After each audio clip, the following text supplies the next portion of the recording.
तो चलिए शुरू करते हैं। सॉइल, ठीक है। सॉइल एक इम्पॉर्टेंट पार्ट है हमारे सिविल इंजीनियरिंग के एस्पेक्ट से, ठीक है। अराउंड 10 to 15 मार्क्स आता है और बहुत इंपॉर्टेंट है और एक इंटरेस्टिंग सब्जेक्ट है, ठीक है। ये बहुत ही डाइवर्स इंफॉर्मेशन देता है how to develop a structure. और देखिए सॉइल एक इम्पॉर्टेंट इसलिए भी है क्योंकि हमारा स्ट्रक्चर सॉइल पे जाके खड़ा होता है, ठीक है। इसलिए सॉइल इम्पॉर्टेंट है, ठीक। तो चलिए शुरू करते हैं। तो देखिए anything less than 80 mm is soil, ठीक है। अब ये क्यों बोला, इसके लिए हमें यहाँ पे जाना पड़ेगा इस टेबल में। अब इस टेबल में देखते हैं, देखिए हमारा जो क्लासिफिकेशन ऑफ सॉइल है, देखिए कई पार्ट्स में डिवाइडेड है। तो पहले है क्ले। देखिए क्ले जो है, क्ले का जो साइज़ होता है वो लेस देन 0.002 mm होता है, या फिर 2 माइक्रोन बोल सकते हैं, ठीक है।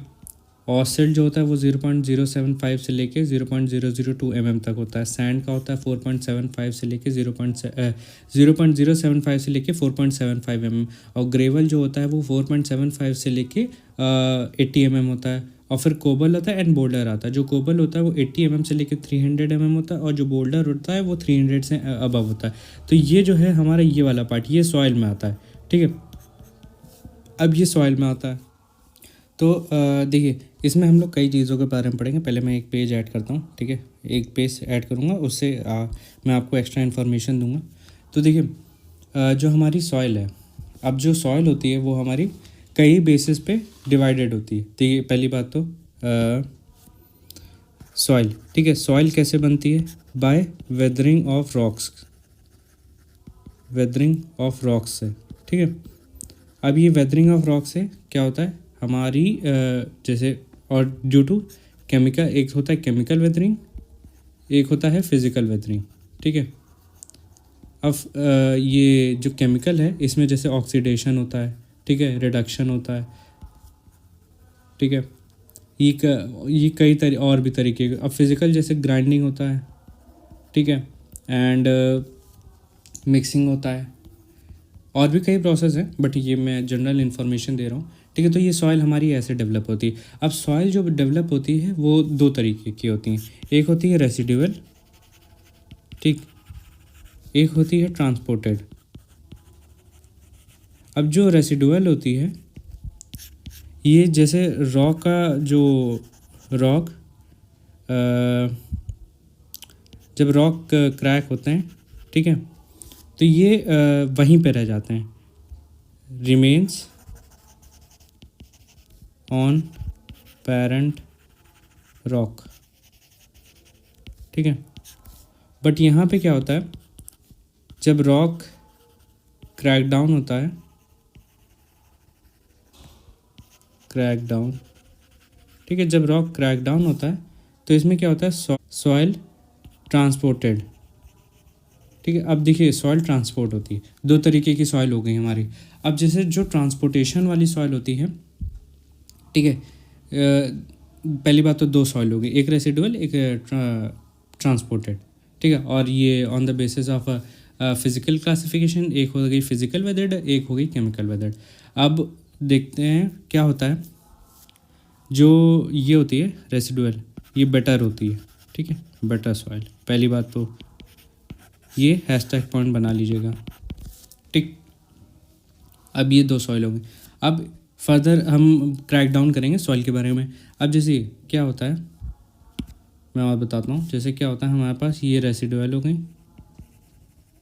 और ये हो गई ट्रांसपोर्टेड।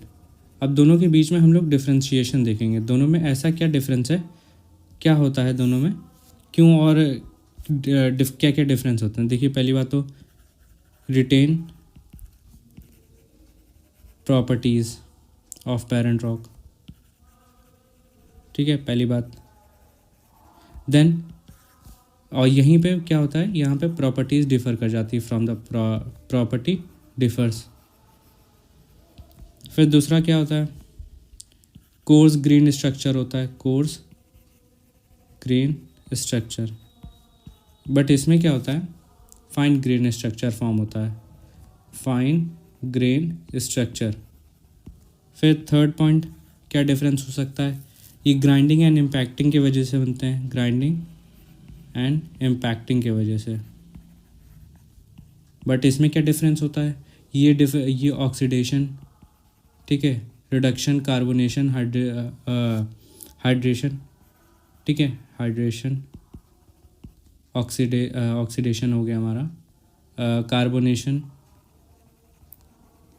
इन सब चीज़ों से बनती है। फिर फोर्थ और क्या हो सकता है, लेस वॉइड रेशियो होता है इसमें, लेस वॉइड रेशियो, बट जो वॉइड रेशियो होते हैं वो बिगर होते हैं, ठीक है, बिगर वॉइड रेशियोज, तभी तो परमेबिलिटी हाई होती है। अब ये परमेबिलिटी पार्ट क्या होता है ये अभी देखते हैं, बिगर इन साइज, ठीक है, बट यहीं पे जो ये हमारी होती है लेस वॉइड रेशियो होता है, यहाँ पे मोर वॉइड रेशियो होता है, मोर वॉइड रेशियो, ठीक है।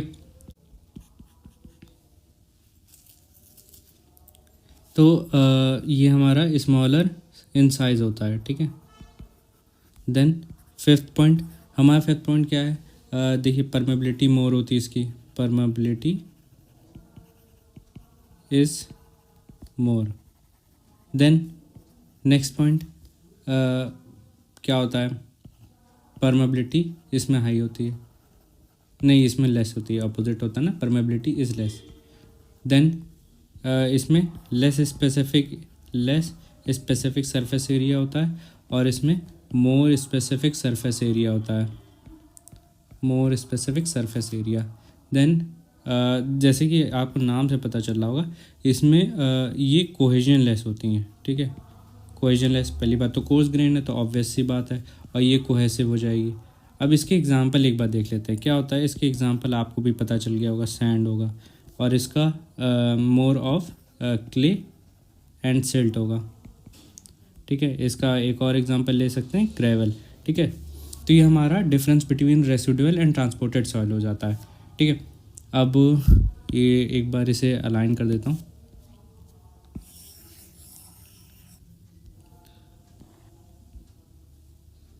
यहाँ पे ये हो गया हमारा, ठीक है।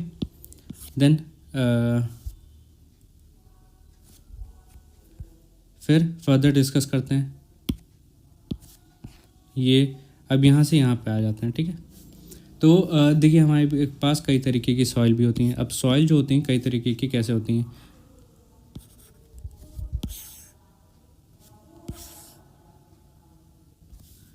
ठीक है। अब कई तरीके की सॉइल होती हैं, देखिए अब on the basis of transportation कई तरीके की हमारे पास सॉइल होती हैं, सॉइल टाइप और ट्रांसपोर्टिंग मीडियम,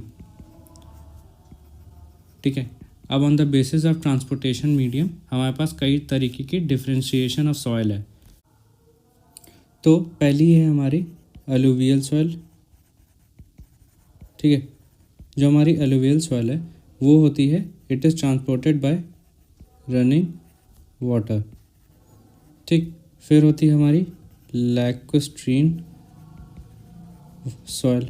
जो हमारी लैक्स्ट्रीन सॉइल होती है ये लेक वाटर के थ्रू ट्रांसपोर्ट होती है। देन होती है हमारी मरीन सॉइल, मरीन सॉइल ये ट्रांसपोर्ट होती है थ्रू सी वाटर, क्योंकि इसके नाम में पता चल रहा है it is transported by marine. Then aeolian soil होती है, एओलिन सॉइल। अब ये जो हमारी एओलिन सॉइल है it is transported by wind, ठीक। देन होती है कोलोवियल सॉइल, कोलोवियल सॉइल। अब जो कोलोवियल सॉइल होती है it is transported by gravitational force, ठीक है। Then glacial soil. जो हमारी ग्लेशियल सॉइल है it is transported by glaciers,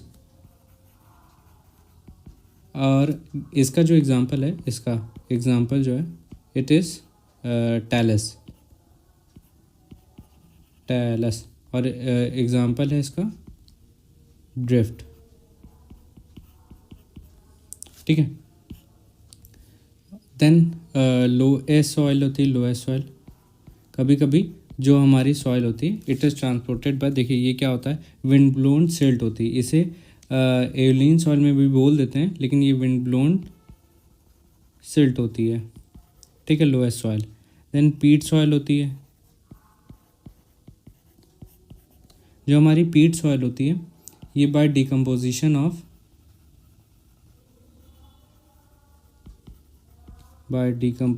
of organic matter के थ्रू बनती है। फिर एक होती है टफ सॉइल, नहीं पहले माल पढ़ते हैं क्योंकि दोनों डिकम्पोजिशन वाली है। माल सॉइल, जो हमारी माल सॉइल होती है it is by decomposition of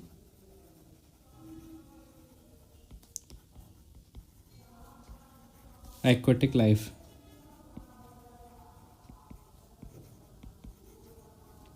ठीक है, ये बाय एक्वेटिक लाइफ बनती है। फिर एक होती है टफ सॉइल, जो हमारी टफ सॉइल होती है बाय विंड और वाटर के थ्रू फ्लो होती है। फिर होती है बेंटोनाइट सॉइल, जो हमारी बेंटोनाइट सॉइल होती है it is found by volcanic ash. ठीक है, तो ये हमारी इतनी तरीके की ट्रांसपोर्टेशन सॉइल होती है।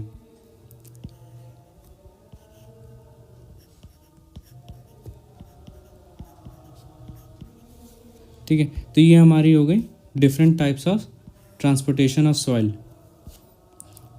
ठीक, फिर फर्दर डिस्कस करते हैं अबाउट अनदर थिंग्स।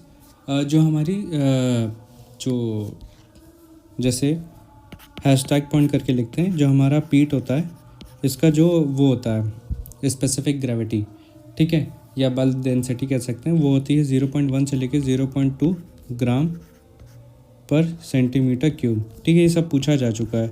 हमारा सैंडी सॉइल जो होता है इसका जो बल्क डेंसिटी होता है वो 1.5 से लेकर 1.7 ग्राम पर सेंटीमीटर क्यूब होता है। फिर ग्लेशियल, जो हमारा ग्लेशियल टिल होता है ये होता है अराउंड 1.6 से 2 ग्राम पर सीसी या क्यूबिक सेंटीमीटर। एंड जो सिल्ट होता है इसका जो होता है 1.2 से लेके 1.6 ग्राम पर क्यूबिक सेंटीमीटर होता है। ये हमारी हो गई बल्क डेंसिटी। ठीक है, तो ये हमारा हो गया क्या अबाउट बल्क डेंसिटी। और हम लोगों ने क्या क्या डिस्कस कर लिया है अबाउट सॉइल। तो ये देखिए, ये जो है ये पार्ट इसको याद रखिए तो बहुत बढ़िया, अगर ना याद रहे तो कोई बात नहीं, लेकिन याद रखिएगा पीट की डेंसिटी कम होती है और sand compare to sand, silt and glacial till. ठीक है, पीट की सबसे कम होती है 0.1 से लेकर 0.3, सैंड की होती है 1.2 से लेकर 1.7 तक, या 1.5 से लेकर 1.7 तक, सिल्ट की होती है 1.2 से 1.6। ठीक है, ग्लेशियल टिल की 1.6 से 2। ये हो गया। अब एक पॉइंट और लिखते हैं, हैशटैग पॉइंट, कि पीट is not used for construction purpose.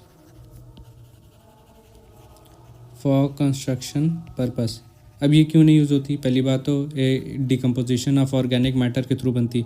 अब क्या होता है, वो जब डिकम्पोज होंगे फर्दर तो वो और सेटल डाउन कर जाएगा, इसलिए। ठीक है, अब यहीं पे बट फॉर कंस्ट्रक्शन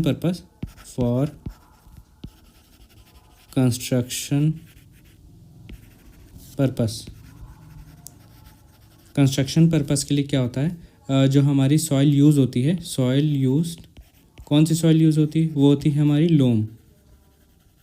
और लोम क्या होता है हमारा? Loam is mixture of sand, silt and clay. ठीक है, इसलिए हमारी जो ये सॉइल होती है ये loamy soil is good for construction purpose. तो ये हमारी सॉइल का डिफरेंस वो हो गया, मतलब जनरल डिस्कशन हो गया। ठीक है, तो इतना आप याद रखिए। फिर इसके ऊपर डिस्कस करते हैं अब यहाँ पे। अब जैसे हमारी सॉइल हो गई, अब सॉइल जो होती है कई पैरामीटर्स होते हैं टू डिस्कस अबाउट सॉइल, जिससे हमारी सॉइल के बारे में प्रॉपर्टीज़ के बारे में पता चलता है। तो कौन कौन सी होती हैं? देखिए, पहला होता है methods to measure specific gravity. अब कौन कौन से मेथड्स होते हैं to measure the specific gravity of a soil? पहला होता है डेंसिटी बॉटल मेथड, दूसरा होता है मेजरिंग फ्लास्क मेथड, फिर होता है gas jar method, and then होता है पिक्नोमीटर मेथड। ठीक है, तो डेंसिटी बॉटल जो मेथड होता है it is most accurate method और useful for all type of soil. और ये एक लैब टेस्ट है एंड केरोसिन यूज़ होता है, ठीक है। इसको आप कैसे लिखिएगा देखिए मैं बता देता हूँ। पहले लिखिएगा डेंसिटी बॉटल मेथड, ठीक है, डेंसिटी बॉटल मेथड अंडरलाइन कीजिएगा, तो ये हो जाएगा एक्यूरेट होता है फर्स्ट थिंग, देन होता है ये केरोसिन यूज़ होता है, ठीक है, केरोसिन यूज्ड, और ऑल टाइप्स ऑफ सॉइल के लिए यूज़ होता है, ऑल टाइप्स ऑफ सॉइल, ठीक। एंड देन यूज़ होता है क्या, इसमें यूज़ होता है ये इसमें यूज़ होता है 50 ml का बॉटल, ठीक है, 50 ml की बॉटल यूज़ होती है। Then measuring flask method for coarse grain soil के लिए यूज़ होता है, गैस जार मेथड भी कोर्स ग्रेन के लिए होता है, और पिक्नोमीटर मेथड भी कोर्स ग्रेन के लिए यूज़ होता है, और इसमें यूज़ होता है वाटर, ये याद रखिएगा। और इसमें जो dia of a hole of pycnometer है ये 6 mm होता है, ये भी पॉइंट याद रखिएगा, ये SSC JEE में आ चुका है इसलिए मैं बता रहा हूँ कि जो dia of a hole of a pycnometer है वो 6 mm होता है, ठीक है। तो और मेजरिंग फ्लास्क का जो वॉल्यूम होता है वो 500 ml होता है, ठीक है, और कोर्स ग्रेन सॉइल के लिए यूज़ होता है, ठीक है। तो मैं जो बता रहा हूँ वो लिख लीजिएगा। मेजरिंग फ्लास्क एक कोर्स ग्रेन सॉइल के लिए यूज़ होता है जिसका वॉल्यूम होता है 500 ml और यूज़ होता है for a course grain soil. Gas jar method भी कोर्स ग्रेन सॉइल के लिए यूज़ होता है, पिक्नोमीटर मेथड वाटर यूज़ होता है, ठीक है, और कोर्स ग्रेन सॉइल के लिए यूज़ होता है, और इसमें जो डाया ऑफ अ होल होता है वो 6 mm होता है। देन स्पेसिफिक ग्रेविटी एक इम्पॉर्टेंट पैरामीटर, ठीक है, it can be determine by 50 ml density bottle method, ठीक है, डेंसिटी बॉटल मेथड से स्पेसिफिक ग्रेविटी मेजर की जा सकती है। अब ऑर्गेनिक सॉइल की जो स्पेसिफिक ग्रेविटी होती है ये पॉइंट ज़रूर याद रखिएगा, वो याद रखिए ना, ये याद रखिए bulk density of a Sandy soil और ग्लेशियल सॉइल, लेकिन इसको याद रखिएगा, और पीट की ज़रूर याद रखिएगा 0.1 से लेकर 0.3 तक। तो ऑर्गेनिक सॉइल की जो हमारी स्पेसिफिक ग्रेविटी होती है वो 1.2 से लेकर 1.4 होती है, और यहीं पे इनऑर्गेनिक सॉइल की 2.6 से लेकर 2.75, या फिर याद रखिए 2.5 से लेकर 2.8 के बीच। अगर करेक्ट याद रखें तो ज़्यादा बढ़िया है, 2.6 से लेकर 2.75, ठीक है। देन स्पेसिफिक ग्रेविटी को मेजर करने के लिए फॉर्मूला पूछ लिया जाता है, तो ये फॉर्मूला इंपॉर्टेंट है। SSC JEE में पूछा था, CBT 2 में पूछा था, और CBT 1 में भी आया, जबकि CBT 2 3 मार्क्स के क्वेश्चन के लिए इतना फालतू क्वेश्चन पूछा गया था, तो ये याद रखिएगा। तो क्या फॉर्मूला होता है, W2 - W1 upon W2 - W1 minus W3 - W4। अब ये W2 - W1 ये सब क्या होता है, ठीक है। W1 जो होता है ये होता है वेट ऑफ पिक्नोमीटर, या फिर कंटेनर लिख लेते हैं, ठीक है। W2 होता है weight of container, weight of container plus soil sample, ठीक है। देन W3 होता है weight of container plus soil sample plus water, ठीक है। और यहीं पर W4 जो होता है वो होता है weight of container plus water, ठीक है। तो ये आप समझ गए होंगे, ये फॉर्मूला पूछा गया था W2 - W1 वाला, ठीक है, तो याद रखिएगा। Then index properties of soil के बारे में पढ़ते हैं। देखिए इंडेक्स प्रॉपर्टीज़ क्यों यूज होती है, it is use for the identification and classification of soil, ठीक है। तो कौन कौन सी प्रॉपर्टीज़ होती हैं, वाटर कंटेंट हो गया, यूनिट वेट हो गया, स्पेसिफिक ग्रेविटी हो गया, पार्टिकल साइज डिस्ट्रीब्यूशन हो गया, कंसिस्टेंसी हो गया, थिक्सोट्रोफी हो गया, सेंसिटिविटी हो गया, एक्टिविटी हो गया, कोलैप्सिबिलिटी हो गया। ये तो टोटल 9 तरीके की इंडेक्स प्रॉपर्टीज़ हैं to determine the identification and classification of soil, ठीक है। उसमें से पहला एक पढ़ते हैं, methods to determine the water content. तो ओवन ट्राई मेथड ये पहला मेथड है, it is the best method. पहली बात तो most accurate and best method है, लैब टेस्ट के लिए यूज़ किया जाता है, ठीक है। Cohesive and cohesion both types of soil के लिए यूज़ होता है। फिर और क्या इसमें यूज़ होता है, अब 60 डिग्री टेम्परेचर रखा जाता है ऑर्गेनिक सॉइल के लिए, 80 डिग्री टेम्परेचर रखा जाता है ऑर्गेनिक जिसमें जिप्सम मिला हो, और जनरल जो टेम्परेचर रखा जाता है वो 105 से लेकर 110 डिग्री के लिए रखा जाता है, और 24 आवर्स के लिए रखा जाता है। अभी जो NHPC JEE का पेपर हुआ था उसमें ये पूछा गया था, तो याद रखिएगा, बहुत ज़रूरी, ठीक है। और एक पॉइंट और मैं बता देता हूँ यहाँ पे कि Sandy soil need only 4 hours of drawing, ठीक है। सैंडी सॉइल के लिए 4 आवर ऑफ ड्राइंग होती है, और क्लेई सॉइल के लिए, clayey soil needs 15 hours of drying. ये भी याद रखिएगा, अगर to be more specific question पूछा गया पेपर में तो उसके लिए सैंडी सॉइल के लिए 4 आवर और क्ले सॉइल के लिए अराउंड 15 आवर्स के लिए यूज़ होता है, ठीक है। देन सैंड बाथ मेथड, ये पहली बात तो ज़्यादा एक्यूरेट नहीं है और फील्ड मेथड होता है, ठीक है। देन एल्कोहल मेथड, ये भी एक फील्ड मेथड है और not suitable for organic soil, क्योंकि ये ऑर्गेनिक सॉइल के साथ रिएक्ट कर जाता है। Then radiation method, radiation method एक फील्ड मेथड है, फर्स्ट थिंग। दूसरी बात, रेडियो एक्टिव एलिमेंट यूज़ किया जाता है जिसका नाम है कोबाल्ट 60, ठीक है। कोबाल्ट 60 ये याद रखिएगा, कोबाल्ट 60 यूज़ किया जाता है और एक रेडियो एक्टिव एलिमेंट यूज़ किया जाता है रेडिएशन मेथड में, और ये एक फील्ड मेथड है। एल्कोहल मेथड एक फील्ड मेथड है, सैंड बाथ मेथड एक फील्ड मेथड है, ठीक।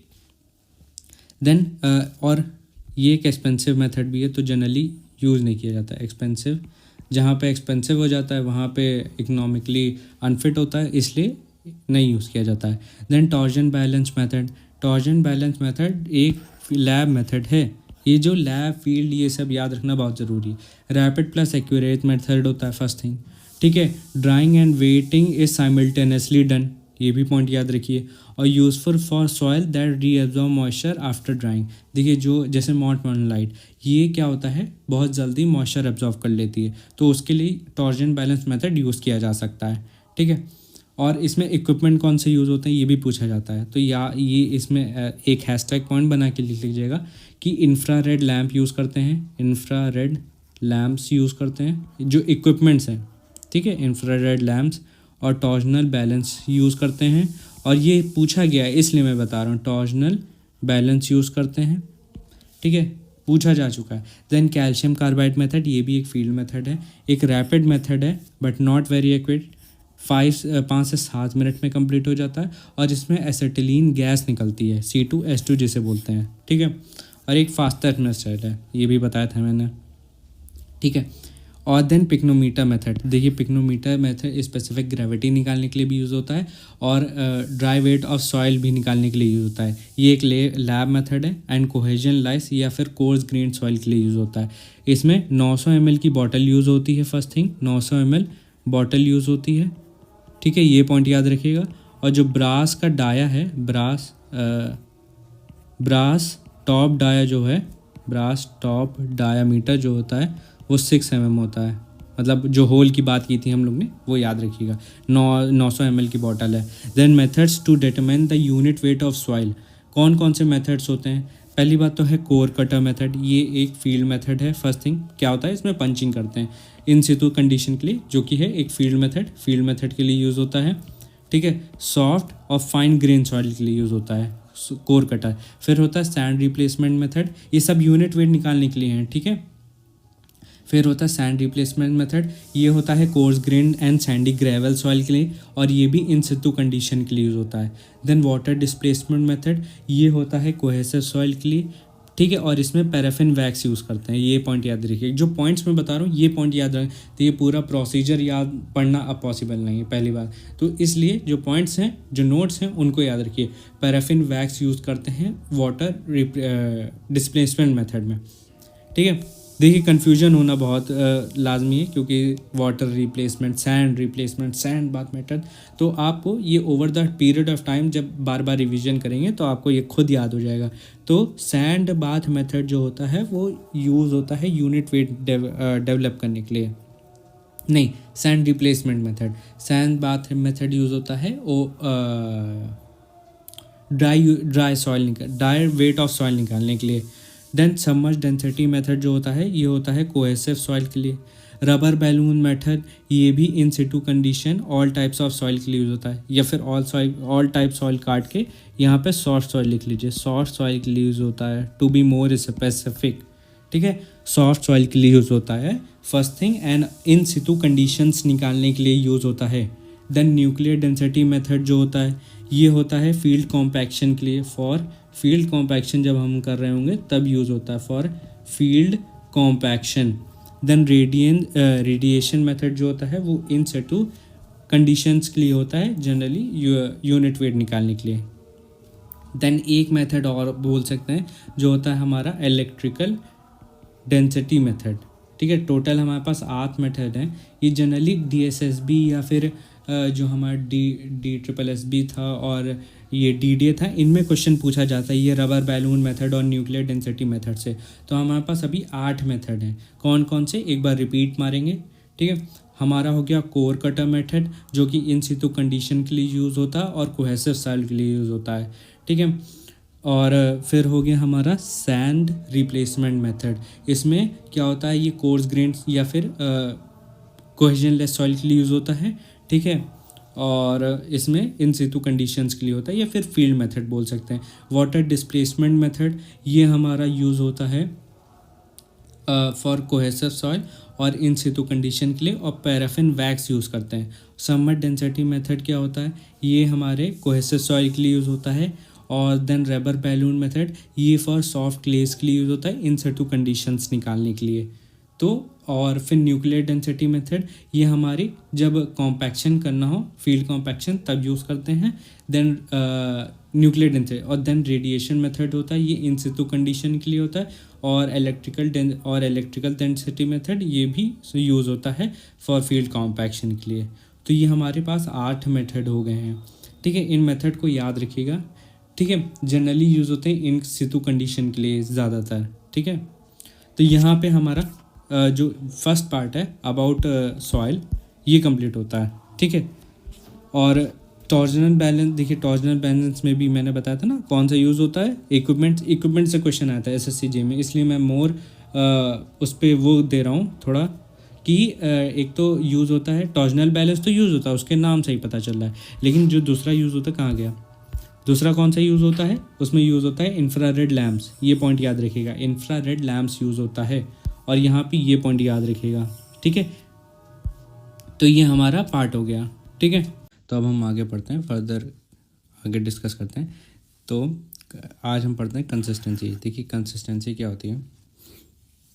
कंसिस्टेंसी जो होता है, consistency of soil is a parameter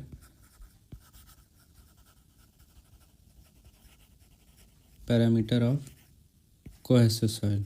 ठीक है, ये कोहेसिव सॉइल का पैरामीटर है एंड नॉट ऑफ कोहेजनलेस सॉइल।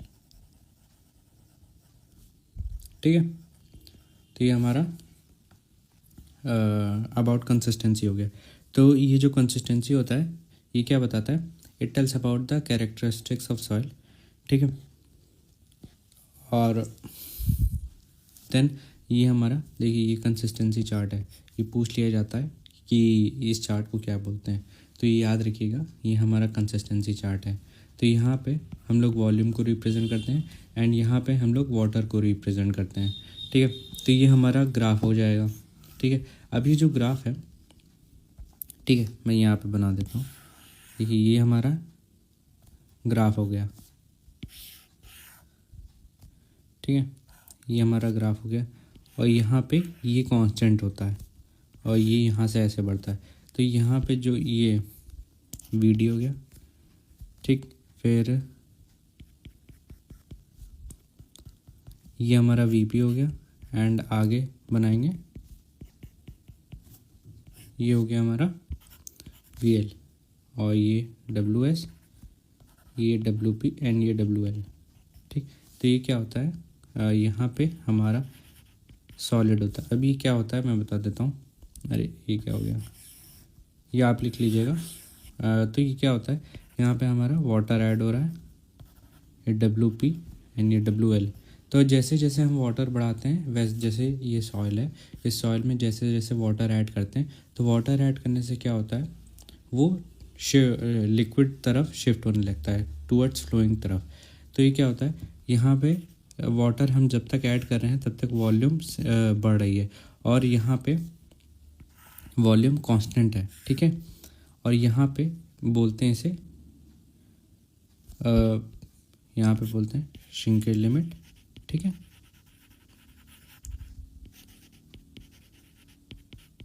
और यहाँ पे ये सेमी सॉलिड स्टेट में होता है, और फर्दर ऐड करेंगे सेमी सॉलिड स्टेट में होता है, देन प्लास्टिक स्टेट होती है, एंड देन लिक्विड स्टेट होती है। ठीक है, जैसे जैसे हम लोग पानी ऐड करते जाते हैं। तो ये हो गया हमारा, और यहाँ पे हमारा श्रिंकेज लिमिट होता है, देन यहाँ पे प्लास्टिक लिमिट होता है, प्लास्टिक लिमिट, और ये होता है हमारा लिक्विड लिमिट। ठीक है, तो ये हमारा होता है कंसिस्टेंसी चार्ट, और ये इम्पोर्टेंट होता है। ठीक है, तो ये शो करता है how water and how soil behaves when water is adding, मतलब ऐड करते रहते हैं, वाटर कीप्स ऑन एडिंग, तो कैसे सॉइल बिहेव करती है ये उस चीज़ को डिफाइन करता है। ठीक है, तो ये होता है कंसिस्टेंसी चार्ट। अब एक अटरबर्ग थे, अटरबर्ग ने लिमिट्स ऑफ कंसिस्टेंसी दी थी। 3 तरीके की कंसिस्टेंसी होती है, एक होता है श्रिंकेज लिमिट, एक होता है प्लास्टिक लिमिट, एक होता है लिक्विड लिमिट। ये 3 तरीके की लिमिट होती है।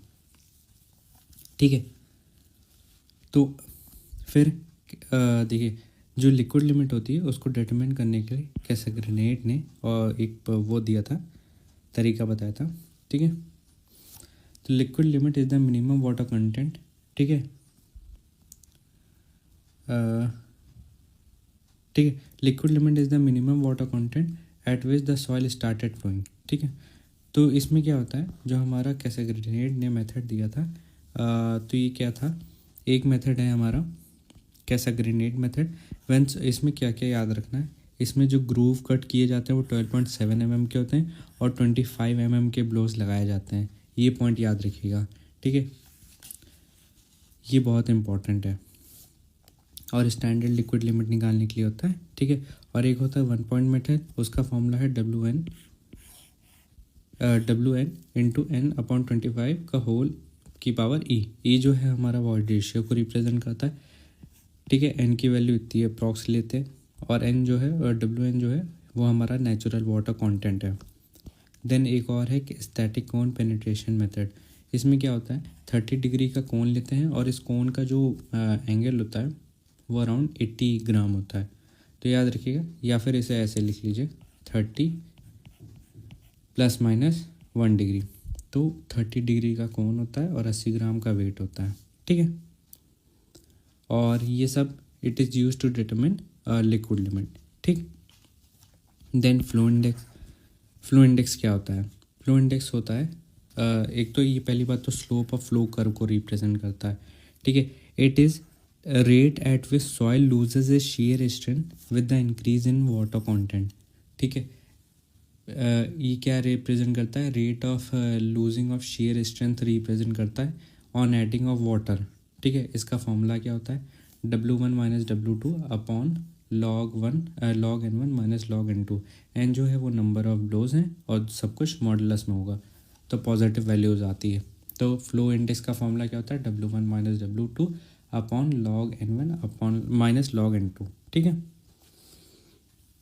देन इसमें एक पेज ऐड करता हूँ मैं, कुछ फर्दर इन्फॉर्मेशन ऐड करना चाहता हूँ। क्या है कि जो हमारा फ्लो इंडेक्स होता है, flow index is directly proportional to rate of shear strength which is directly proportional to water content. ठीक है, तो ये आप समझ गए होंगे, जैसे जैसे हम लोग वाटर कंटेंट बढ़ाएंगे वैसे वैसे हमारी rate of shear strength decrease हो जाएगी। एक मिनट, यहाँ पे कुछ गलत है, ये इन्वर्सली प्रोपोर्शनल होता है। एक मिनट, हाँ ये इन्वर्सली प्रोपोर्शनल होगा, यहाँ पे कुछ गलत है, ये ऐसे होगा। हाँ ठीक है, तो flow index is directly proportional to, अब ठीक है, क्योंकि मैं दोबारा लिख देता हूँ, 1 upon rate of shear strength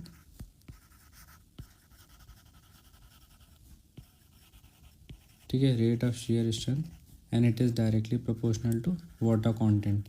तो जैसे जैसे वाटर कंटेंट बढ़ाएंगे वैसे वैसे हमारी सॉइल की शेयर स्ट्रेंथ डिक्रीज़ कर जाती है। ये प्रेजेंट करता है हमारा फ्लो इंडेक्स। ठीक है, फिर आगे फर्दर डिस्कस करते हैं प्लास्टिसिटी इंडेक्स। ये क्या होता है, देखिए, it is the minimum water content at which soil crumbles when rolled into thread of 3 mm dia. अब जैसे हमें प्लास्टिसिटी इंडेक्स को डिटरमिन करना है ऑफ अ सॉइल, तो हम सॉइल लेंगे और सॉइल को 3 mm के डाया के थ्रेड में कन्वर्ट करेंगे, ठीक है। और जहाँ पे क्रम्बल करने लगेगा वही हमारी प्लास्टिसिटी इंडेक्स हो जाती है, ठीक है। और अगर हमारी मिक्स सॉइल है, जैसे सैंड और सिल्ट मिक्स है, तो उसका प्लास्टिसिटी इंडेक्स निकालने के लिए जो फॉर्मूला है वो ये है, ठीक है। देन हमारा फ्लो इंडेक्स का जो ग्राफ होता है ये होता है, ये ग्राफ भी याद रखना इंपॉर्टेंट है, ठीक है, क्योंकि इस ग्राफ को दिखा के पूछा जा सकता है। तो ये हमारा फ्लो इंडेक्स का ग्राफ है। देन प्लास्टिसिटी इंडेक्स, ठीक है। प्लास्टिसिटी इंडेक्स का जो फॉर्मूला होता है वो होता है WL-WP, याद रखिएगा, प्लास्टिसिटी इंडेक्स का, ठीक है। Then on the basis of plasticity index, जो हमारी प्लास्टिसिटी ऑफ अ सॉइल है वो मतलब डिवाइडेड है। तो 0 से कम है तो नॉन प्लास्टिक है, फिर 0 से 7 है तो लो है, एंड 7 से 17 है तो मीडियम है, एंड 17 से ज़्यादा है तो हाई प्लास्टिसिटी ऑफ सॉइल है, ठीक है। देन आगे फर्दर डिस्कस करते हैं कंसिस्टेंसी इंडेक्स। देखिए, कंसिस्टेंसी इंडेक्स और लिक्विडिटी इंडेक्स एक दूसरे के इन्वर्सली नहीं, क्या बोलेंगे, मतलब दोनों का समेशन इक्वल टू 1 होता है, मैं ये बोल सकता हूँ। अच्छा, ये जैसे मैंने लिखा है, liquidity index and consistency index का समेशन इक्वल टू 1 होता है, ठीक है। दोनों का फॉर्मूला ये है, ठीक है।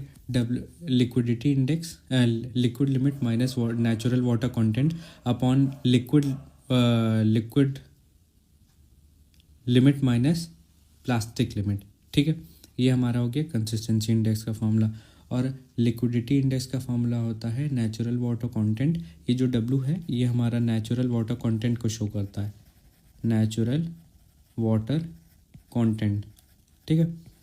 तो हमारा जो लिक्विडिटी इंडेक्स है उसका फॉर्मूला होता है natural water content minus plastic limit upon WL-WP, या फिर इसे लिख सकते हैं प्लास्टिसिटी इंडेक्स, ठीक है। क्यों WL-WP? तो on the basis of plasticity index हमारी सॉइल ऑन द मतलब डिफरेंट मिनरल्स पे भी डिवाइडेड है, ठीक है। अगर ज़ीरोस है तो ग्रेवल होती है, ठीक है, मतलब 0 प्लास्टिसिटी ऑफ सॉइल है। देन अगर 10 से 15 है तो हमारी वो हो गई सिल्ट, और 15 से 100 है तो वो हो गई हमारी क्ले, ठीक है। अब क्ले में ही कई तरीके के मिनरल्स होते हैं तो उनके बेसिस पे भी डिवाइडेड है। तो केल्नाइट होता है सबसे कम प्लास्टिसिटी इन तीनों में, मतलब 3 तरीके के होते हैं, केल्नाइट, एलाइट और मोंटमोलाइट, ठीक है। तो केल्नाइट सबसे कम होता है जिसका है 20 से 40, फिर एलाइट होता है 35 से 60, ठीक है। एंड देन मोंटमोलाइट होता है जो कि होता है 50 से 100, ठीक है। तो एक बार फिर से रिपीट मारते हैं, 0 फॉर ग्रेवल्स क्योंकि उसमें प्लास्टिसिटी एब्सेंस होती है, ठीक है। देन 10 से 15 हमारी सिल्ट हो गई, और क्ले हो गई हमारी 15 से 100, फिर केल्नाइट की हो जाती है 20 से 40, और एलाइट की होती है 35 से 60, and for montmorillonite it is 50 to 100, ठीक। ये हमारे प्लास्टिसिटी इंडेक्स हो गया। अब कंसिस्टेंसी इंडेक्स हो गया हमारा। देन लिक्विडिटी इंडेक्स, देखिए लिक्विडिटी और जो कंसिस्टेंसी इंडेक्स और लिक्विडिटी इंडेक्स का जो समेशन होगा वो 1 होगा, ये भी मैंने बता दिया था। फिर एक चीज़ और बताता हूँ मैं, फर्दर यहाँ पे बताता हूँ, ये सब नोट पॉइंट्स है, आप लिख लीजिएगा, ठीक है, इंपॉर्टेंट है। तो क्या बताना था मुझे कि जो फ्लो इंडेक्स होता है, flow index gives idea about shear strength,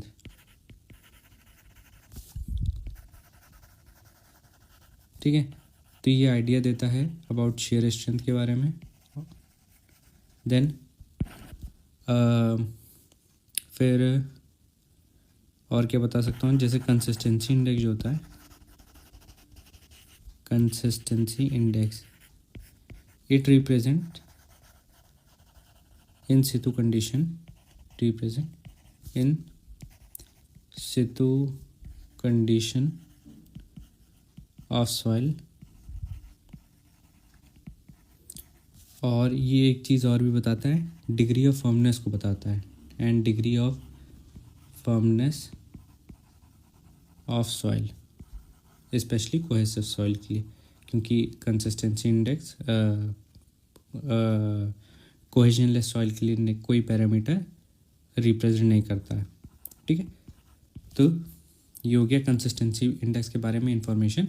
degree of firmness को शो करता है, फ्लो इंडेक्स शियर स्ट्रेंथ को शो करता है, ठीक है। और क्या इन्फॉर्मेशन मैं प्रोवाइड कर सकता हूँ आपको कि जो होती इन लिक्विडिटी इंडेक्स नहीं लिक्विडिटी लिमिट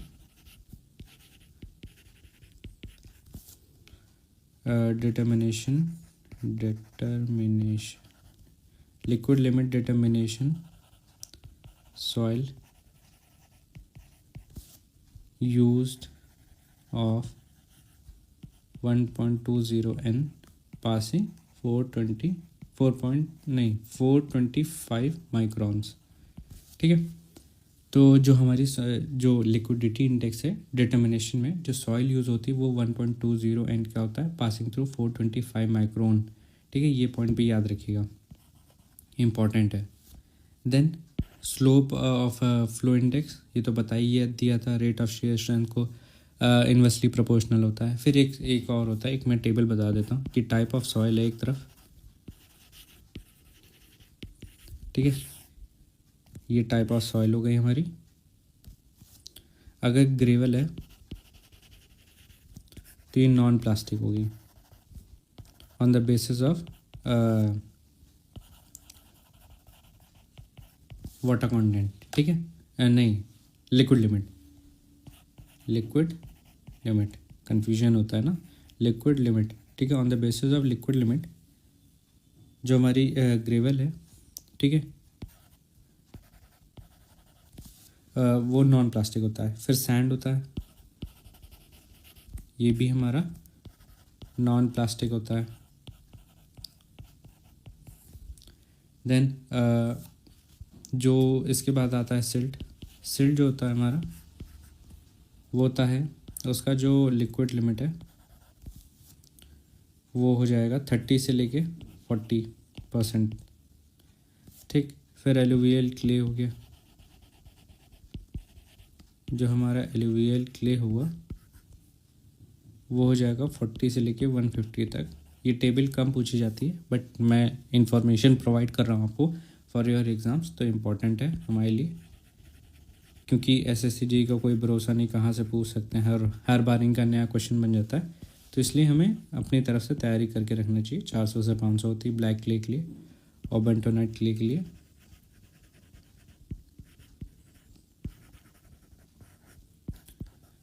ये हो जाएगी 400 से लेके 800। तो ये on the basis of liquid limit हमारा इंफॉर्मेशन है, ठीक है। एक टेबल है type of soil, gravel silt non plastic होते हैं, और जो सिल्ट होती है उसकी 30 से 40%, एलुवियल क्ले है तो 40 से 150, ब्लैक क्ले है तो 400 से 500, और बेंटोनाइट क्ले है तो 400 से 800, ठीक है। और यहाँ पे मैं एक पॉइंट और लिख देता हूँ कि नॉट इम्पॉर्टेंट, ठीक। देन एक पॉइंट और लिखते हैं, यहाँ पे लिखते हैं, ठीक है। In gravel and sand plastic and liquid limit coincides,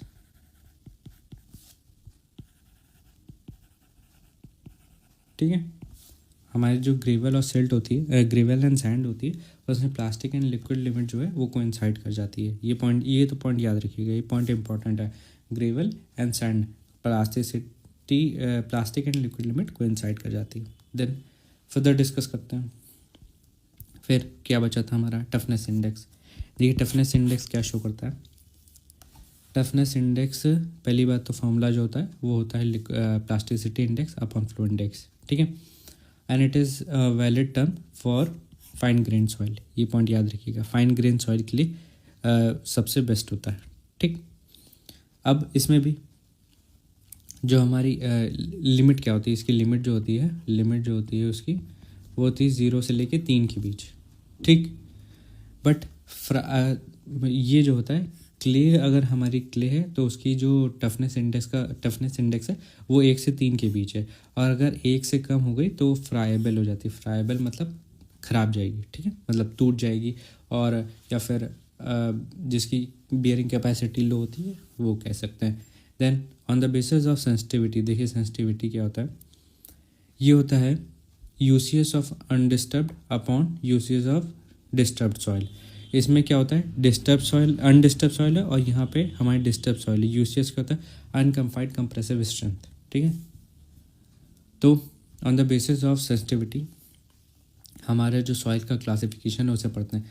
अगर हमारी 1 से कम है तो नॉन सेंसिटिव हो जाएगी, ठीक है, और 2 से 4 है तो लेस होगी, 4 से 8, 8 से 16 एंड 16 से ज़्यादा तो 1 से कम, ठीक है, तो नॉन सेंसिटिव, और फिर 2 से 4 तो लेस, फिर 4 से 8 मीडियम, 8 से 16 एक्स्ट्रा नहीं, हाँ एक्स्ट्रा सेंसिटिव, ठीक है, और अगर 16 से भी ज़्यादा है तो अनस्टेबल या फिर क्विक सैंड बोलते हैं, क्विक सॉइल जिसे बोलते हैं वो हो जाएगा।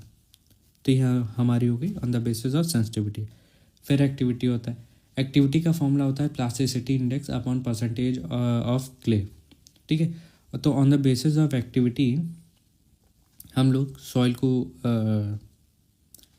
क्लासिफिकेशन करते हैं। तो लेस देन 0.75 अगर होगा, ठीक है, 0.75 तो हमारी इनएक्टिव क्ले है, और 0.75 से लेके 1.25 है तो हमारी ये सॉइल हो जाएगी नॉर्मल, और 1.25 से ज़्यादा है तो ये हो जाएगी एक्टिव, ठीक है। तो इनएक्टिव, नॉर्मल और एक्टिव, ठीक है। तो इसी के बेसिस पे on the basis of mineral हमारे मिनरल का क्लासिफिकेशन है on the basis of activity, तो वो भी देखते हैं। तो अगर 0.4 से लेके 0.5 है तो ये केओलिनाइट हो जाएगा, ठीक है। इसमें सारे क्ले के पार्टिकल हैं क्योंकि परसेंटेज ऑफ क्ले है ना, तो उसी के बेसिस पे है। तो अगर 0.4 से 0.5 है तो ये हो जाएगा हमारा केओलिनाइट, और फिर इलाइट है तो 0.5 से 1, ठीक है, और फिर मॉन्टमोनाइट 1 से 7 सबसे ज़्यादा एक्टिव सॉइल, 1 से 7 मॉन्टमोनाइट। उसमें भी 2 तरीके के मिनरल्स होते हैं, एक सोडियम वाले, एक कैल्शियम वाला। कैल्शियम क्या होता है, देखिए कैल्शियम का होता है 1.5, ठीक है, और यहीं पे सोडियम का जो होता है वो 4 से 7 होता है। अब देखो अगर कन्फ्यूजन हो तो मैं बता देता हूँ, मॉन्टमोनाइट 1 से 7 होता है। कैल्शियम एक पाउडरी फॉर्म है, वो लिक्विड को एब्जॉर्ब कर लेगा तो उसको उसकी जो एक्टिविटी है वो कम होगी, तो 1.5 उसके रखेंगे, और ज़्यादा वाला जो रखेंगे वो सोडियम रखेंगे, तो उसका हो जाएगा 4 से 7। तो ये हमारा याद करने का तरीका, ऐसे याद रख सकते हैं। और 0.4 से 0.5 हो गया हमारा लाइट, और 0.5 से लेके 1 हो गया हमारा केओलिनाइट, और वो हो गया केओलिनाइट, और ये हो गया लाइट, ठीक है। फिर और क्या देख सकते हैं हम लोग, और कौन सी इंफॉर्मेशन हम लोग गैदर कर सकते हैं। तो अभी इतना ही रखते हैं, अगर कोई फर्दर इन्फॉर्मेशन होगी तो मैं और ऐड करूँगा इसमें, ठीक है। फिर नेक्स्ट पेज पे चलते हैं। श्रिंकेज लिमिट, देखिए एक तरीके की ये लिमिट होती है, ये भी हमारा इंडेक्स प्रॉपर्टी है, ठीक है। इसमें मरकरी यूज़ होता है, फर्स्ट थिंग, पहली बात तो ये। और मरकरी क्यों यूज़ होता है, to determine the dry volume of soil. SSC JE में आया हुआ question, to determine the dry volume of soil. Formula क्या होता है, volumetric ratio equal to V1 - V2 upon VD। VD है हमारा ड्राई वॉल्यूम ऑफ सॉइल, ठीक। तो ये वॉल्यूमेट्रिक रेशियो का फॉर्मूला हो गया V1 - V2 अपॉन VD। फिर एक होता है श्रिंकेज रेशियो। श्रिंकेज रेशियो भी एक हमारा इंडेक्स प्रॉपर्टी है। ये कैसे होता है, V1 - V2 अपॉन VD, और उसका अपॉन W1 - W2, या चेंज इन वाटर कंटेंट, ठीक है। अब श्रिंकेज रेशियो रिप्रेजेंट करता है जितना ज़्यादा श्रिंकेज होगा उतनी बेकार तरीके की सॉइल होगी, क्योंकि अनस्टेबल होगी उतनी। तो on the basis of shrinkage ratio हमारा सॉइल का क्लासिफिकेशन, अगर गुड सॉइल होगा तो वो 5 से कम होगा उसमें श्रिंकेज रेशियो, ठीक है। अगर 5 से 10 है तो मीडियम, और अगर पुअर हो गई तो 10 से 15, और 15 से भी ज़्यादा है तो वेरी पुअर सॉइल हो जाएगी।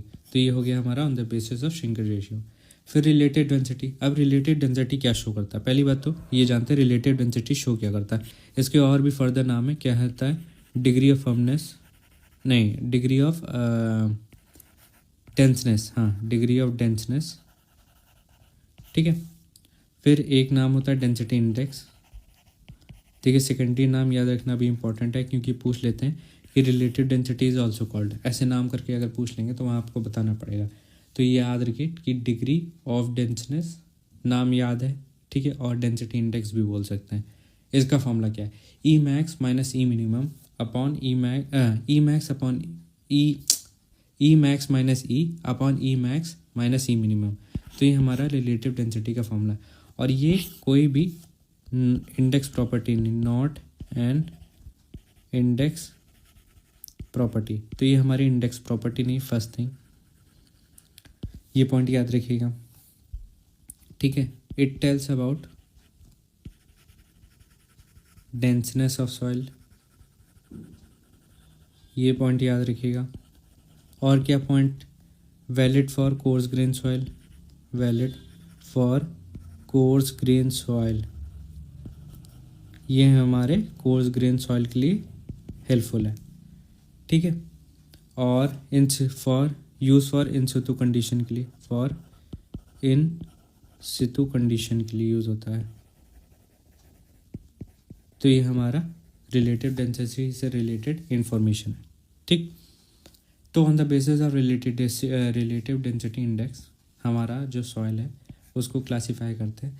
अगर 0 से 15 है तो वेरी लूज़ हो जाएगा, 15 से 35 है तो लूज़ होगा, 35 से 65 है तो ये हो जाएगा हमारा मीडियम, और फ्रॉम 65 to 85 है तो ये हो जाएगा डेंस, और अगर 85 से 100 है तो वेरी डेंस हमारी सॉइल हो जाएगी, ठीक है। तो ये हमारा अबाउट रिलेटिव डेंसिटी हो गया। फिर हमारी इंडेक्स प्रॉपर्टीज़ यहाँ से कंप्लीट होती है। फिर हम सॉइल के पार्टिकल के बेसिस पे क्लासिफिकेशन पढ़ेंगे। इससे पहले देखिए हमारे पास कई तरीके के सॉइल क्लासिफिकेशन है, तो अगर उन सॉइल क्लासिफिकेशन के बेसिस पे हम लोग एक चीज़ पढ़ेंगे, एक पेज ऐड होता है यहाँ पे, पेज ऐड करेंगे। अच्छा एक मिनट, मुझे यहाँ से एक चीज़ और बतानी कंसिस्टेंसी इंडेक्स में, जैसे कि मैंने बताया था, और इन्फॉर्मेशन अगर होगी तो ऐड करेंगे। तो एक टेबल आई थी RRBJ 2024 में कंसिस्टेंसी इंडेक्स से रिलेटेड। अगर कंसिस्टेंसी इंडेक्स के बेसिस पे हमारी जो सॉइल है उसे क्लासिफिकेशन करना है तो उसके बेसिस पे अगर हमारी IC इक्वल टू 1 है, ठीक है, तो सॉइल इज़ प्लास्टिक लिमिट, मतलब soil is at plastic limit, ठीक है। हमारी सॉइल जो है वो प्लास्टिक लिमिट पे IC इक्वल टू 0 हो जाएगा, तो soil is at liquid limit,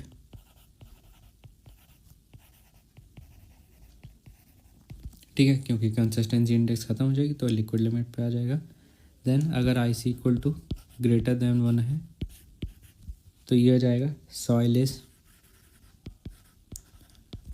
semi solid and stiff, ठीक है। और अगर हमारी IC ग्रेट लेस देन 0 है, मतलब माइनस में, तो soil behave as liquid, soil behave like liquid, ठीक है। तो ये हमारा on the basis of consistency index हमारे सॉइल के बारे में इंफॉर्मेशन है।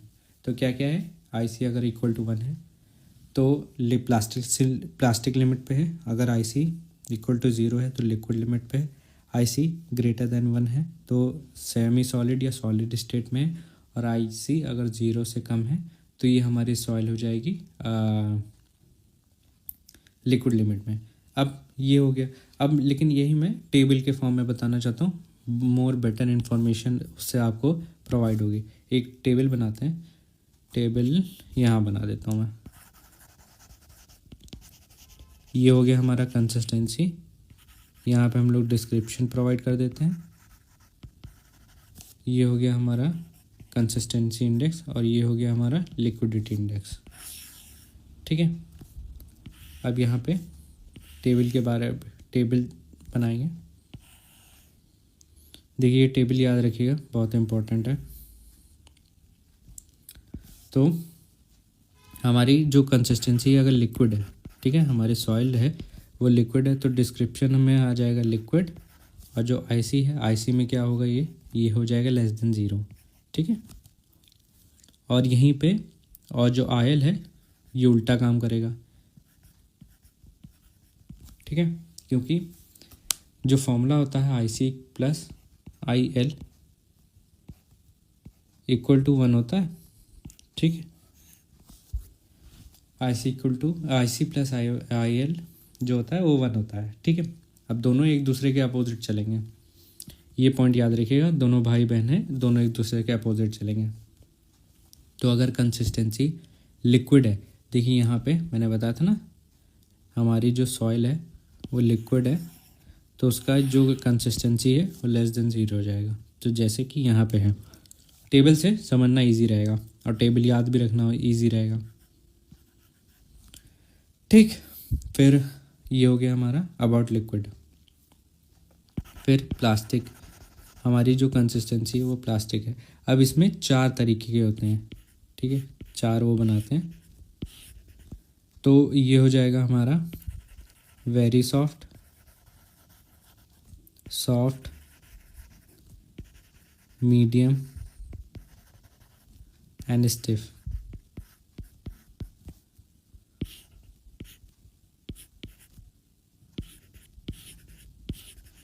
ठीक है, तो ये हो जाएगा 0.25, नहीं रुकिए, ऐसे नहीं, ऐसे बना 0 से लेके 0.25, फिर ये 0.25 से लेके 0.50, और ये हो जाएगा 0.50 से लेके 0.75, एंड ये हो जाएगा 0.75 से लेके 1। अब यहीं पे ये अपोजिट चलेगा, ये 1 से लेके 0.75 जाएगा, ये 0.75 से 0.25 जाएगा, नहीं 0.50, और 0.50 से ये जाएगा 0.25, और ये 0.25 से जाएगा 0, ठीक है। ये एक दूसरे के अपोजिट चलते हैं। तो ये हो गई हमारी लिक्विड लिमिट। फिर प्लास्टिक लिमिट एक बार फिर से रिवाइज करेंगे जब पूरी कंप्लीट हो जाएगी। फिर हो गई हमारी सेमी सॉलिड स्टेट। अब सेमी सॉलिड स्टेट जो है, जैसे कि ये चार्ट याद था ना आपको, ये चार्ट था हमारा, यहाँ था सॉलिड, ये था सेमी सॉलिड, ये था प्लास्टिक, ये था लिक्विड, ठीक है। तो इसी के बेसिस पे हम लोग ने सेम ऐसे ही बनाया कि पहले लिक्विड था। लिक्विड जो होता है वो हमारा जिसमें कंसिस्टेंसी इंडेक्स जो है वो 0 से कम होता है, और यहीं पे लिक्विड लिमिट 1 से बड़ा होता है। फिर एक दूसरे के अपोजिट चलना शुरू हो जाते हैं। प्लास्टिक सेमी सॉलिड स्टेट, अब सेमी सॉलिड स्टेट है तो ये हो जाएगी वेरी स्टिफ। अब ये वेरी स्टिफ तो हो गई, यहाँ पे जो आईसी की वैल्यू ये ग्रेटर देन 1 हो जाएगी और ये लेस देन 0 हो जाएगी। फिर होती है सॉलिड स्टेट। अब जो सॉलिड हो जाएगी ये हो जाएगी हार्ड, मतलब इसमें पानी बचा ही नहीं, और ये ग्रेटर देन 1 हो जाएगी, मतलब बहुत ज़्यादा, और ये बहुत ज़्यादा 0 के फॉर्म में चली जाएगी। तो ये हमारी टेबल हो गई, ठीक है। तो ये टेबल भी याद रखना इम्पोर्टेंट है। अब फर्दर डिस्कस करते हैं टाइप ऑफ सॉइल, ठीक है। अब सॉइल का क्लासिफिकेशन जो है, ठीक है, पहले तो मैं बता देता हूँ, एक पेज ऐड किया था मैंने कहीं, ठीक है। तो यहाँ पे पढ़ते हैं। देखिए हमारे पास अलग अलग बेसिस पे कई तरीके के क्लासिफिकेशन है, तो उसमें से क्लासिफिकेशन, तो ये पूछ लेते हैं कि on the basis of different classification कितने ग्रुप्स बनाए गए थे। तो ये ग्रुप्स याद रखेंगे हम लोग। तो अगर जो हमारी इंडियन क्लासिफिकेशन है, आईसीएस इंडियन क्लासिफिकेशन है, इसमें 18 ग्रुप हैं। फिर एक यूएससीएस क्लासिफिकेशन है, यूनिफाइड सॉइल क्लासिफिकेशन सिस्टम, इसमें ऑलमोस्ट 15 ग्रुप्स थे। फिर एक मैसाचुसेट्स इंस्टीट्यूट ऑफ टेक्नोलॉजी वाले क्लासिफिकेशन है, इसमें 4 ग्रुप थे, ठीक है। फिर ऑन द बेसिस ऑफ एक होता है स्ट्रक्चरल क्लासिफिकेशन, ठीक, और एक होता है जिसमें होता है 5 तरीके की क्लासिफिकेशन स्ट्रक्चरल, ठीक है। फिर on the basis of grain size, या फिर स्ट्रक्चरल ग्रेन, नहीं ग्रेन साइज लिखते हैं, on the basis of grain size, इसमें 6 ग्रुप्स होते हैं। और on the basis of geological classification, geological classification में 8 ग्रुप होते हैं, ठीक है। तो ये नंबर ऑफ ग्रुप्स याद रखना बहुत इंपॉर्टेंट है। तो एक बार फिर से बोलेंगे, जो हमारी इंडियन स्टैंडर्ड्स क्लासिफिकेशन है उसमें 18 होंगे, जो हमारा USCS वाला है उसमें 15 होंगे, और जो MIT वाला है उसमें 4 होंगे, on the basis of structural वाले में 5 होंगे, ग्रीन साइज में 6 और जियोलॉजिकल क्लास में 8 होंगे। तो ये हो गया हमारा सॉइल क्लासिफिकेशन के ग्रुप्स, ठीक है। अब जो इंडियन क्लासिफिकेशंस हैं और ये जो USCS क्लासिफिकेशन है, इसमें 18 होते हैं और इसमें 15। तो इसमें से ये जो है 3 ज़्यादा हैं। अब ये 3 जो ज़्यादा हैं क्यों होते हैं मैं बताता हूँ।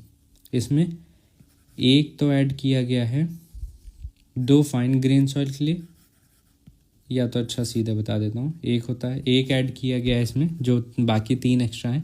ये 3 एक्स्ट्रा क्या हैं ये मैं बता देता हूँ। इसमें से पहला तो है MI, जो है हमारा इंटरमीडिएट सिल्ट, फिर होता है इंटरमीडिएट क्ले, एंड देन फिर होता है एक पीट ऐड किया गया है। तो जो ये ICS क्लासिफिकेशन है, इसमें 8 कोर्स ग्रेन सॉइल है, ठीक है, 8 course grain soil, 9 fine grain soil है, और इसमें एक पीट है। तो ये पॉइंट याद रखिएगा। देन फर्दर डिस्कस करते हैं टाइप्स ऑफ सॉइल, ठीक है। तो हम लोग ने एक जनरल क्लासिफिकेशन ऑफ सॉइल पढ़ा था, वो कौन सा था, जिसमें बेसिक था पार्टिकल साइज। अब इसमें थोड़ा मोर इन डेप्थ देखेंगे। तो हमारा जो क्ले का साइज़ है वो लेस देन 0.002 mm होता है, या फिर 2 माइक्रोन भी बोल सकते हैं। फिर हमारी जो सिल्ट है वो 3 तरीके की होती है, फाइन, मीडियम एंड कोर्स। तो जो हमारी फाइन है वो 0.002 से लेके 0.010 mm तक जाती है। फिर जो मीडियम है वो 0.010 mm से लेके 0.020 mm तक जाती है, और जो कोर्स सिल्ट है वो 0.020 mm से लेके 0.075 mm तक जाती है। फिर हमारी सैंड आ जाती है। सैंड भी 3 पार्ट में डिवाइडेड है, फाइन, मीडियम एंड कोर्स।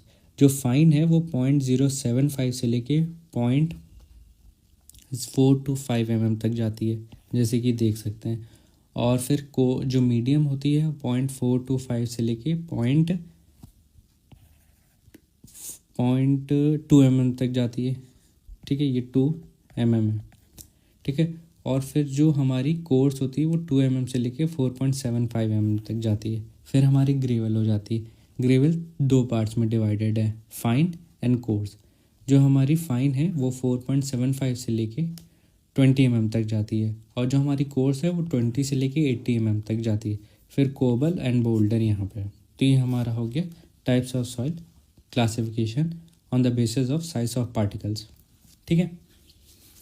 फिर ये यहाँ पे गलत है, यहाँ पे ये, ठीक है। फिर एक group index classification of soil होता है, जिसका फॉर्मूला बहुत बार पूछ लेते हैं, ठीक है। ये हाईवे में यूज़ किया जाता है। तो इसका जो फॉर्मूला है वो ये है। इसका क्या फॉर्मूला है, अगर इसको याद नहीं रख पाते हैं तो इसको याद रखने के लिए मैं एक ट्रिक बताता हूँ। पहले तो लिख लीजिए ABC, then D and then A, ठीक है, ऐसे लिख लिया। फिर यहाँ पे लिखिए 0.2 प्लस 0.01 प्लस 0.005 CA, ठीक है। तो ये हमारा फॉर्मूला याद हो गया ग्रुप इंडेक्स का। अब इसमें सबकी जो A, B एंड C इन सब की वैल्यू है, ABCD की, तो ये सबकी वैल्यू होती है। तो A की वैल्यू जो है वो P-35, और इसकी वैल्यू जो है it should not be greater then 40, ठीक है, परसेंटेज ऑफ पार्टिकल्स -35। और B की value percentage of particles, 1 minute, ये परसेंटेज नहीं है, 1 मिनट रुकिए, मैं एक चेक करके बताऊंगा, ठीक है। ये 15 हो जाएगा, and it should not B also greater than 40, ठीक है, ऊपर 35 और B में 15। फिर C की वैल्यू ये हो जाएगा WL -40, और इसकी value not be greater than 20, और D की वैल्यू प्लास्टिसिटी इंडेक्स -10 एंड इसकी भी वैल्यू हमारी 20 से ज़्यादा बड़ी नहीं होनी चाहिए। तो ये हो गया हमारा फॉर्मूला। ठीक है, ए की value percentage of particles -35, B की वैल्यू परसेंटेज ऑफ पार्टिकल्स -10 और सी की value liquid limit -40 and it should not be greater than 20, जो हमारी सी की वैल्यू है। और जो डी की वैल्यू है, इसका जो फॉर्मूला होगा वो होगा IP माइनस मतलब प्लास्टिसिटी इंडेक्स -10 एंड इसकी भी वैल्यू 20 से ज़्यादा बड़ी नहीं होनी चाहिए। तो एक क्वेश्चन पूछा गया था कि ग्रुप इंडेक्स की वैल्यू किस पे डिपेंड करती है। ठीक है, उसमें एक फॉर्मूला मतलब किस पे डिपेंड करती है, प्लास्टिसिटी इंडेक्स पे डिपेंड करती है, वाटर कंटेंट नहीं, प्लास्टिसिटी इंडेक्स हो गया, एंड लिक्विड लिमिट पे डिपेंड करती है, एंड परसेंटेज ऑफ पार्टिकल्स पे डिपेंड करती है। ठीक है, तो इन चीज़ों पे डिपेंड करती है। फिर GI की वैल्यू एक टेबल भी है, क्लासिफिकेशन। ठीक है, तो अगर 0 है तो एक्सीलेंट होगा हमारा सॉइल, और अगर 0 से 4 है तो गुड, 4 से 10 है तो मीडियम, और 10 से अगर बड़ी है या फिर 10 से 20 के बीच में तो पुअर हो जाएगा। ठीक है, तो ये सॉइल का classification on the basis of group index. एक बार फिर से रिपीट मारते हैं, अगर दिक्कत हो तो 0 एक्सीलेंट, 0 से 4 गुड हो सकता है, 4 से 10 फेयर, और 10 से 20 पुअर। ठीक है, और इसकी मैक्सिमम वैल्यू 20 तक जाती है, ये भी याद रखिएगा। लिख देता हूँ मैं, GI max value equal to 20, ये याद रखिएगा। ठीक है, फिर हम लोग क्या पढ़ेंगे आगे, आगे क्या पढ़ सकते हैं। एक चीज़ अच्छा, वो मैं बात बताता हूँ आपको। ठीक, देन आगे फर्दर डिस्कस करते हैं सॉइल का क्लासिफिकेशन, सॉइल के पार्टिकल्स के बेसिस पे क्लासिफिकेशन। तो कोफिशिएंट ऑफ यूनिफॉर्मिटी, देखिए एक सॉइल का प्रॉपर्टी है जिससे हम लोग ये डिफाइन करते हैं कि हमारी सॉइल वेल ग्रेडेड है, गैप ग्रेडेड है, या फिर यूनिफॉर्मली ग्रेडेड है। अब ये वेल ग्रेडेड यूनिफॉर्मली ग्रेडेड क्या होता है, यहाँ मैं बताता हूँ। देखिए, वेल ग्रेडेड सॉइल होती है, वेल ग्रेडेड सॉइल में all types of particles present होते हैं।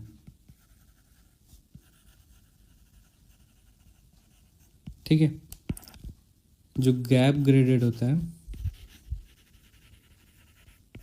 इसमें ओनली या फिर सम मिनरल्स आर मिसिंग। ठीक है, फिर होता है gap uniformly graded.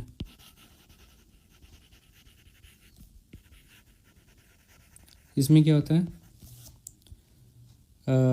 Particles of same size of present होते हैं।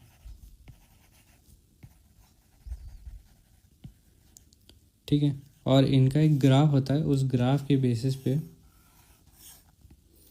कई बार क्वेश्चन आया है। तो जैसे ये हमारा हो गया कोर्स ग्रेन। ठीक है, और यहाँ से हमारी चार्ट डिवाइडेड है, और ये हो गया हमारा फाइन ग्रेन। तो जो हमारा वेल ग्रेडेड सॉइल है उसका जो ये क्या हो गया, फाइन ग्रेन। तो हमारा जो ये वेल ग्रेडेड सॉइल है ये फाइन ग्रेन से शुरू होता है और ये यहाँ पे आता है। तो ये एस टाइप कर्व होता है। ठीक है, और इसमें सारे तरीके के पार्टिकल प्रेजेंट होते हैं, इसलिए ये पूरे ग्राफ को कवर करता है। फिर यहाँ पे मैं लिख देता हूँ, ये हो गया वेल ग्रेडेड ग्रे। फिर एक होता है गैप ग्रेडेड। अब ये गैप ग्रेडेड कैसे होता है, यहाँ से शुरू हुआ, फिर यहाँ पे कांस्टेंट हो गया, एंड देन फिर ये हो गया। ठीक है, तो ये हमारी गैप ग्रेडेड हो गया। ठीक। फिर एक होता है यूनिफॉर्मली ग्रेडेड। यूनिफॉर्मली ग्रेडेड क्या होता है, same types of particle present होते हैं। ये हो गया हमारा गैप ग्रेडेड।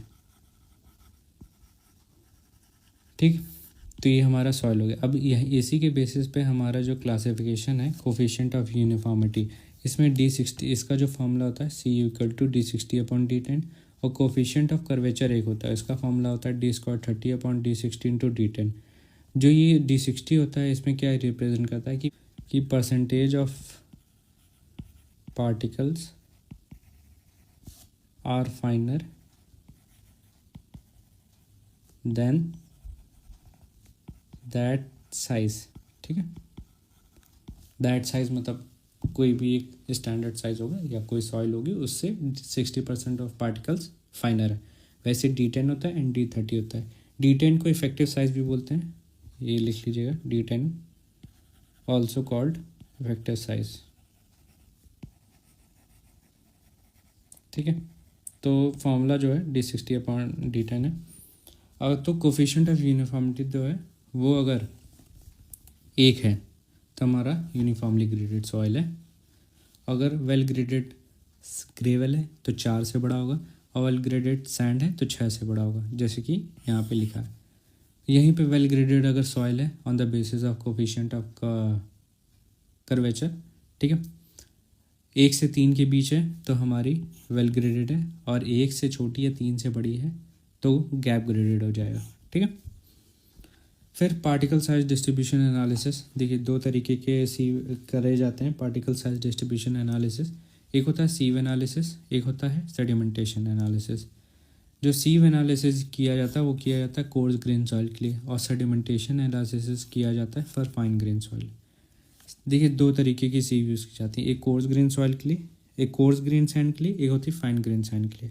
जो कोर्स ग्रेन सैंड के लिए यूज़ की जाती है सीव वो होती है 80/40/20/10 4.7 mm for coarse grain soil, और फॉर फाइन सैंड के लिए जो सीव यूज़ की जाती है वो यूज़ की जाती है 2 mm, 1 mm, फिर 600 माइक्रोन, फिर 425 माइक्रोन, फिर 300 माइक्रोन, फिर 212 माइक्रोन, फिर 150 माइक्रोन एंड देन 75 माइक्रोन।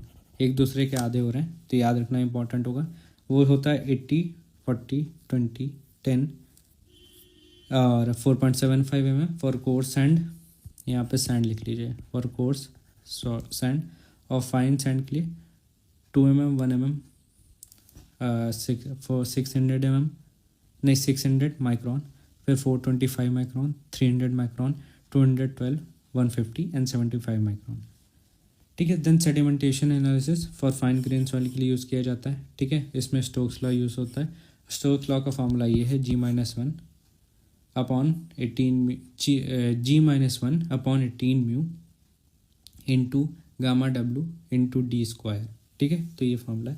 देखिए ये फॉर्मूला पूछ सकते हैं, चांसेस हैं कि पूछ सकते हैं, तो एक बार फिर से रिपीट करेंगे, याद रखना इंपॉर्टेंट है, पूछने के चांसेस हैं क्योंकि G-1 gamma W into D²/18 μ।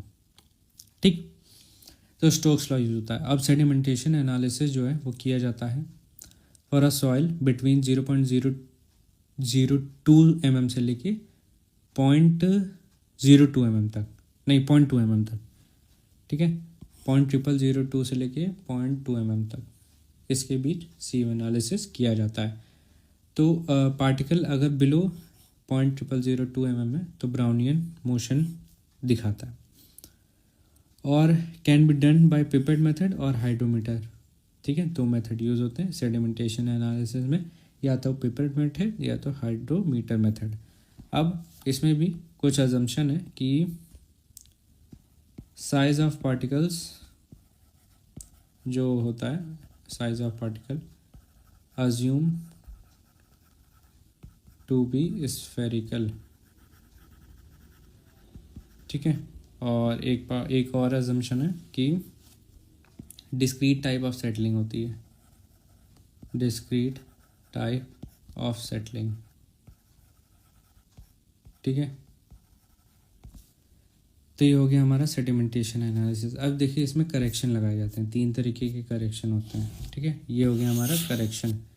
Temperature correction लगाया जाता है, पॉजिटिव और नेगेटिव दोनों हो सकता है। मेनिस्कस करेक्शन नेगेटिव होता है, और नहीं, मेनिस्कस करेक्शन पॉजिटिव होता है और डिस्पर्सिंग करेक्शन नेगेटिव होता है। याद रखिएगा 3 तरीके के करेक्शन, टेम्परेचर पॉजिटिव या नेगेटिव, मेनिस्कस करेक्शन पॉजिटिव और डिस्पर्जन करेक्शन नेगेटिव, ठीक है। ये क्वेश्चन पूछा गया है इसलिए इस पर मैं थोड़ा ज़्यादा पॉइंट आउट कर रहा हूँ। तो ये हमारा हाइड्रोमीटर करेक्शन हो गया। अगर दिक्कत है तो फिर से रिपीट मारेंगे। 3 करेक्शन, टेम्परेचर पॉजिटिव या negative, meniscus positive and dispersing negative correction. तो यहाँ पे हमारा पार्टिकल साइज डिस्ट्रीब्यूशन ख़त्म होता है, ठीक है।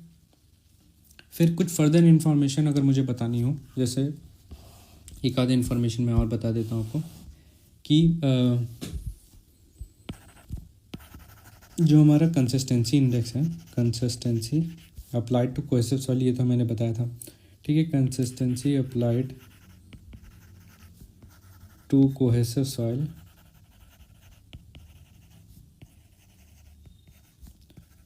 Is indicator of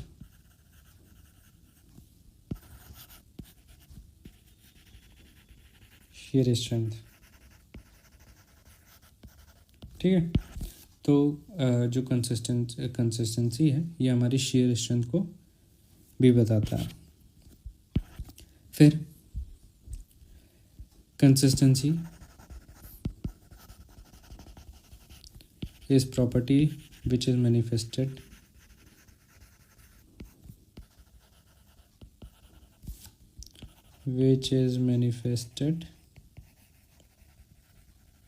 by its resistance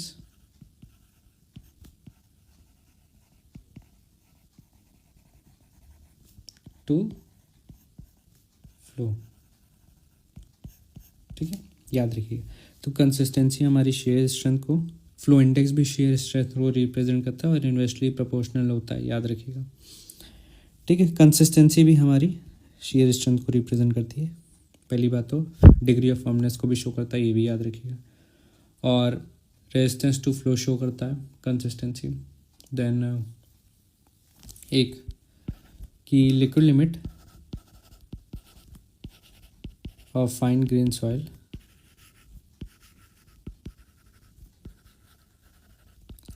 liquid limit of fine grain soil represents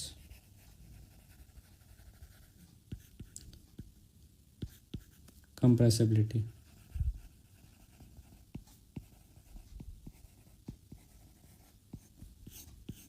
ठीक है। तो ये पॉइंट भी याद रखिएगा कि जो हमारी लिक्विड लिमिट है फाइन ग्रेन सॉइल की, वो क्या रिप्रेजेंट करता है, ये रिप्रेजेंट करता है कंप्रेसिबिलिटी को। ये पॉइंट याद रखना बहुत ज़रूरी है, ठीक है। तो यहाँ पे हम लोग ख़त्म करते हैं, ठीक है।